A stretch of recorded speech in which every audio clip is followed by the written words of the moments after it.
nggak enak banget kan? Enak. Enak durian. Teri makan durian Kalimantan. Wow. Buka puasa udah disediain durian. Biji mana? Makanan. Oh, pondasi dulu. Oh, nasi. Gue isi nasi dulu, pondasinya sudah cukup kuat, baru Oh iya. langsung saya hajar dengan durian. Luar biasa. Terima kasih.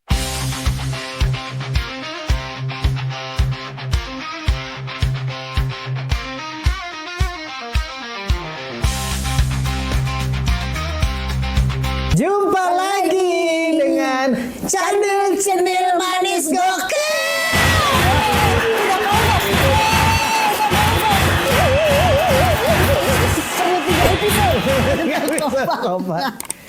Oke, lu merasa ada yang sesuatu yang istimewa nggak dengan diri aku? Kamu dadanya begini. Sempit mas. Jadi ini baju kemeja gue beli tahun 2000-an lah, 2003, 2005 gitu lah, gue lupa. Berarti masih seskinny itu ya? Ya gue cuma mengetes aja nih apakah bulan puasa ini membuat langsing. Ternyata kurang. Tapi saya harus membiasakan diri agar saya bisa termotivasi. Ya. Betul. Itu cita-cita yang bagus sekali. Dengan demikian saya akan mendukung ya agar badan jadi sehelai kembali. Padahal badannya cuma 3 kilo loh gue. Enggak ya, gue dulu berapa ya beratnya? Ya. Sekarang 66-67 lah. Kalau dulu gue masih 60. Sekarang 67. Dulu masih 60. Ya banyak. Lagi pula kan tubuh orang itu posisi lemaknya beda ketika masih muda sama udah tua. Letaknya. Jadi kan berada di tempat-tempat yang lo tidak inginkan kan. Kalau dulu kan kita lemak itu berada di jerawat biasanya. Sekarang dia berkumpul di pinggang. Pinggang terus. Lu udah gak jerawatan tapi lu lemak lu ke pinggang. Pilihan lu jadi cuman lu mau jerawatan terus atau Iya betul. Bisa boleh pilih. Mau jerawatan atau mau gendut atau buncit. Buncit itu pilihan, itu cuma 2 pilihannya ya. Ini sebenarnya tadi, tapi ini gue iket nih. Oke. Supaya tetap tertutup. Nah kalau ini enaknya gini kita bisa melatih pernafasan lewat hidungnya. dengan pernafasan hidung, jadi lebih ke diafragma kan. Oke. Jadi narik hidung, keluarin hidung juga. Itu kalau yang yoga bisa gitu kan. Nah itu menghindari penumpukan di nafas di perut. Kalau tuh kan langsung kalau lebih terkontrol. Oke. Kalau tuh kan langsung buncit. Padahal ini juga bisa juga sih. Cuman ini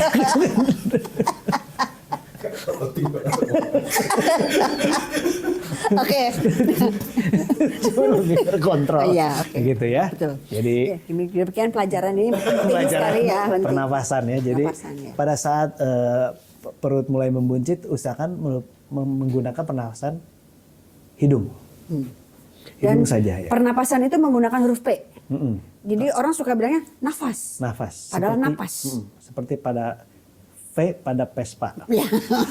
Sama Panta. P-nya Vespa apa P Panta? Iya. Paku. Iya, pasti cari orang Manado nih. Iya, Manado banget. Manado asli. Manado tuh itu kan makanan tempe yang pakai itu. Oh iya, mendoan.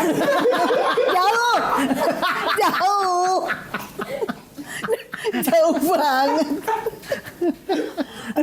Nah kan cerita ini yuk cerita kota. Oke. Kan gini kan kita kan kuliahnya beda nih di 2 kota yang berbeda, tumbuh besarnya juga beda. Walaupun gue lahirnya di Bandung, tapi kan gue tumbuh besarnya di Jakarta, gitu. Sehingga ini beda. Nah kalau pas kuliah itu biasanya yang paling seru kan pas kuliah tuh ya, karena pada saat kuliah lo tetap masih boleh melakukan kesalahan. Meskipun harus bertanggung jawab, tapi lo sudah tahu lebih banyak hal, gitu. Dan lo udah mulai berani melakukan hal-hal yang dulu lo nggak berani lakukan kalau pas masih SMA. Ya, kebanyakan itu gue memang pengen coba ya, misalnya kayak makan di kantin gitu kan, terus kan makan di kantin itu kan ya kita kan ya identik dengan pengiritan ya kalau anak mahasiswa ya. Jadi ada mitos-mitos yang tersembunyi gitu, maksudnya menyembunyikan lauk di bawah nasi gitu. Di beberapa kantin. Nah gue sebenarnya gue tuh nggak gitu, tapi gue pengen nyobain aja gitu. Pengen tahu sensasinya ya, sensasi ngumpetin gitu. lauk itu. Uji nyali, ngumpetin lauk di bawah nasi. Dan gue yakin sebenarnya orang si penjaganya gue udah tahu sih. Cuman biar itu penarik aja ya, biar lo kesannya sukses gitu. Karena sukses gitu. Betul, iya. Ya itu ya, gue beberapa kali sih berhasil sih ya itu ya. Dan lo ngerasa sukses. Ngerasa sukses padahal sih ya itu. Ya. Padahal sebenarnya sama dia di Newbie nih. Padahal dia sebetulnya sama si tetehnya juga udah dinaikin kok. Udah dinaikin harganya udah buat masuk. Bayar yang diumpetin itu. Meminimalisir apa resiko ya. Udah tahu dia. Dikira dia nggak tahu kan kalau di itu kan ntar ketahuan kitanya malu jadi nggak mau datang lagi gitu kan. Jadi sebenarnya dia tahu. Mau jajan lagi kan di situ. Jadi buat kalian mahasiswa yang melakukan praktik ini, jangan dikira kalian berhasil. Loh. Oh, dulu waktu zaman lo kuliah, kantin lo tuh terima bayaran pakai sidik jari nggak? Wah. Sekolah gue udah. Sidik jari? Sekolah gue udah bayarnya pada sidik jari. Jadi gimana? Di kampus nih, ini ada tempat makan dulu namanya Balsem. Kampus mana? Di kampus saya lagi marah sama kampus. Saya di Depok di kampus UI.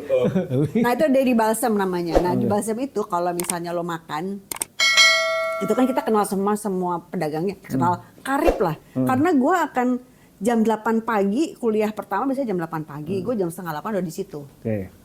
Terus sejenis gua dulu ya. Kuliah terus mata pelajaran berikutnya gue di situ. Oke. Sampai jam 8 malam gue di situ. Luar biasa. Itu berapa Lu jualan SKS? juga? Yang punya saham. Gue cuma pergi kalau beser. Nah, jadi kalau misalnya udah bayar nih, itu ada satu yang paling karya itu namanya Ari Nasi Goreng tuh. Jadi kalau misalnya gue nongol, Ri, nasi goreng, dia udah tahu berarti nasinya setengah, telur ceplok setengah mateng.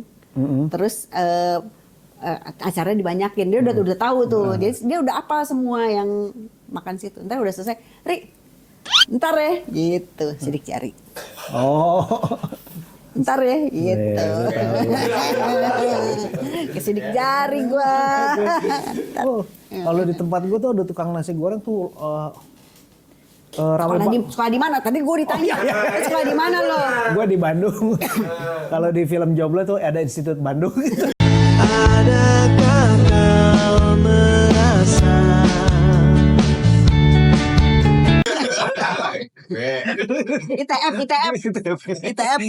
ITB Bandung. Nah terus jadi di sana tuh ada kantin yang ramai banget. Bukan kantin jajan pinggir jalan gitu, nasi goreng ya. Ramai banget gitu, makanannya biasa aja sih. Tapi karena ramai kan jadi tergerak ya. Tergerak gitu kan makanan. Terus ini menunya FOMO. Jadi makanan itu menu-menunya legend semua. Ada yang namanya Jet Li, ada yang namanya ayam kola segala macam. Tapi itu sebenarnya bumbunya sama. Oh, gue juga punya cerita soal gitu. Bumbunya sama, cuma hidangannya beda-beda, rasanya sama. Jadi lo mau Jet Li, rasanya sama. Itu gue pernah itu di mana di Taman Sastra dulu zaman masih di Rawamangun. Itu ada tukang es campur. Terus tukang es campur tuh hebat banget. Jadi kalau misalnya kita ngerubuk, bang, gue nggak pakai ketan hitam, tapenya banyakin. Ini apa ada macam-macam, minta ditambahin alpukat apa segala macam. Siapa yang cuma gini, oh iya, dah. Terus dia datang, ntar dia bisa bilang gini, ini yang nggak pakai alpukat, ini yang pakai alpukat, ini yang tapenya dibanyakin, ini yang pakai ketan hitam, ini yang pakai apa gitu, disebutin dah. Dan dia cabut. Itu sama semua. Tapi dia apa? Ini yang pakai ini, tapi isinya sama semua. Dia kayak gini, lah kok dia ada ini, tetap. Itu sama kayak OB gue dulu tuh gitu. Oh ya. Jadi dari sekian banyak, saya ini kan ini no gini. Oke. Pas udah jadi mah gimana diam? Lo kok ini gini? Udah. jadi lo mau ngomong apa juga percuma. Setelah itu kan dia. Tapi penguasa tuh dia sebetulnya. Iya betul. Penguasa tuh dia. Karena lo kan juga ya udahlah kan. Masa ya dia suruh balikin? Iya, Gak kan? mungkin. Gak mungkin. Dan dia tahu itu. Iya. Dia tahu kagak mungkin lah dibalikin. Terus dulu tempat mejeng gua tuh ada namanya namanya nasi gorengnya si Bobby. Sebenarnya namanya bukan gitu sih. Apa namanya? Tapi lo kasih nama. Ya anak-anak ngasih namanya Bram Bobby. Katanya si Bram, dia Bobby. Terus sebelahnya ada tukang tukang es, namanya Pak Beruang. Itu doang yang beda. Kok Pak Beruang ya? Karena kayak ngeliat beruang gede dan nengok. Oh iya. Itu makanannya. Tapi tadi karena banyak mitos-mitos gitu, jadi gue tuh sebenarnya bukan pionir kan, cuman pengen denger cerita. Oh ini makan gini-gini, gue cobain gitu kan, berhasil gitu kan, kayak tadi nyemputin itu berhasil gitu. Nah padahal itu tuh sebenarnya tadi memang sudah TST ya, tahu sama tahu kalau masalah itu kan. Jadi memang nanti gue lagi cari ini punchline-nya di mana ya? Lu tuh gue pernah ada satu masa gue senang banget kerupuk mie. Oh. Yang gede itu. Oh yang kuning. Yang kuning iya, itu. yang buat ini biasanya apa? Asinan. Ya, tiap hari tuh gue makan itu. Sampai akhirnya gue sakit kuning beneran. Bener. Bukan karena kuningnya itu, bukan. Karena lo gak makan. Makan kuning. Jadi sampai saat hari gue sampai kalau penyakit kuning itu apa ya? Paratipus ya? Hepatitis. Jadi kan ada satu masa yang kita tuh jadi nggak nafsu makan kan? Nah gue saat itu seolah-olah runtuh gitu. Kepercayaan diri gue. Kenapa saya nggak bisa makan banyak? Why? Terus gue tambahin, mungkin nasinya kurang banyak. Gue terpukul banget. Gue tambahin nasinya, tetap nggak bisa makan banyak kan? Jadi gue saat itu kenapa nih gue benar merasa terpukul gitu. Secara gue dulu punya geng makan gitu, ketuanya kan gue. Oh iya. Tahu-tahu kok ketuanya nggak bisa makan, lo dianggap berkhianat lo. Iya makanya. Masa ketua makan nggak bisa makan? Cuman gue kesimpulannya, mungkin nasinya kurang banyak. Tapi itu kesimpulan yang aneh sih. Kesimpulan yang aneh sih. Akhirnya ya mau nggak mau jadi ke dokter kan. Oh sakit kuning nih katanya, hepatitis. Oh kecapean ya? Kecapean. Tapi gini, misalnya kayaknya memang kalau ngomong bulan puasa itu memang salah satu latihannya adalah mengenal kata cukup. Yes. Sebab itu memang perlu latihan.